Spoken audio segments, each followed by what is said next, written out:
आप सभी एकादशी का व्रत रखते हो कि नहीं? हाँ, जरा हाथ उठाओ, कौन कौन रहता है? सब रहा करो प्यारे एकादशी का व्रत। हाँ, शास्त्र कहता है कि एकादशी का व्रत करने वाले व्यक्ति को कोई व्रत करे अथवा ना करे, एकादशी व्रत कर लेने मात्र से ही संपूर्ण व्रतों का फल उसे प्राप्त हो जाता है। हाँ, एकादशी का व्रत करने मात्र से संपूर्ण व्रतों का फल उसे प्राप्त हो जाता है।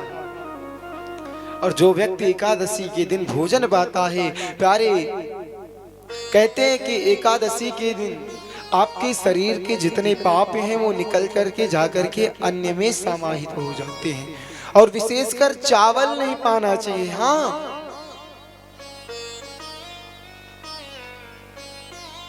तो इसलिए प्यारे सब लोग एकादशी का व्रत रहा करा करो। हाँ,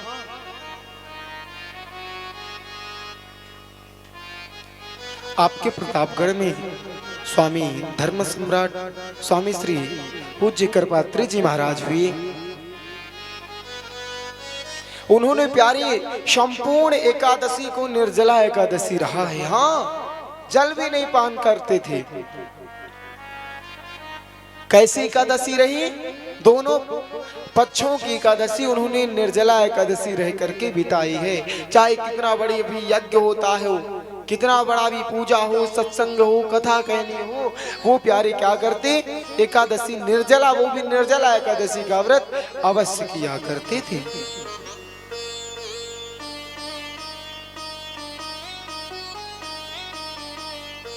तो नंद बाबा भी प्यारे एकादशी का व्रत करते थे।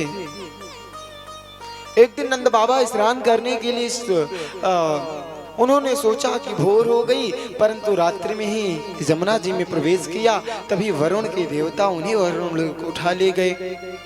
ब्रजवासियों ने कहा, अरे कन्हैया, तेरे बाबा को जल में डूब गए। सोई भैया तुरंत जब ऐसे सबने कहा तो कन्हैया ने क्या किया? तुरंत जल में कूद गए और पहुंच गए वरुण लोक। जिससे वरुण के देवता ने देखा, बोले, अरे प्रभु, यहाँ कैसे आना हो गया आपका?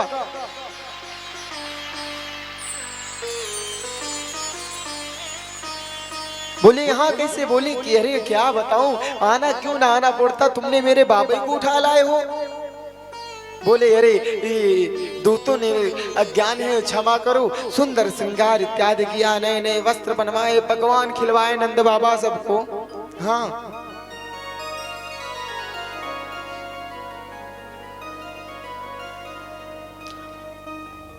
जब सुंदर सुंदर पकवान इत्यादि खिलाए तो नंद बाबा की बड़ी प्रशंसा हो रही।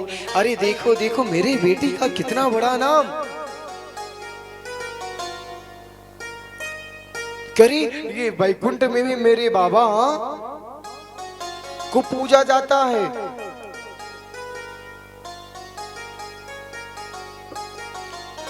वरुण के देवताओं ने क्षमा मांगी, खूब स्तुति गाई है। आज कन्हैया बाबा को लेकर के वापिस आ गए तो सारे ब्रजवासी ग्वाल बाल बोले, नहीं नहीं कन्हैया, अब तू मुझे भी ले चल और जहां अपने बाबा को वैकुंठ का दर्शन करा ला, मुझे भी करा करके आ।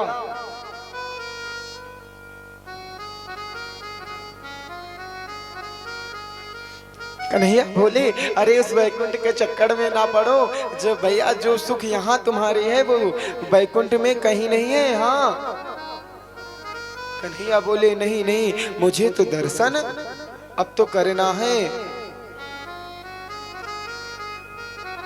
मुझे दर्शन करना है।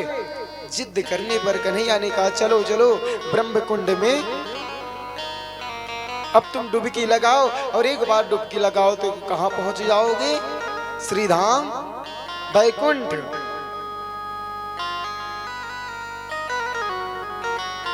कन्हैया की बात मान करके सारे ग्वाल बाल जैसे लगाए पहुंच गए वरुण लोग।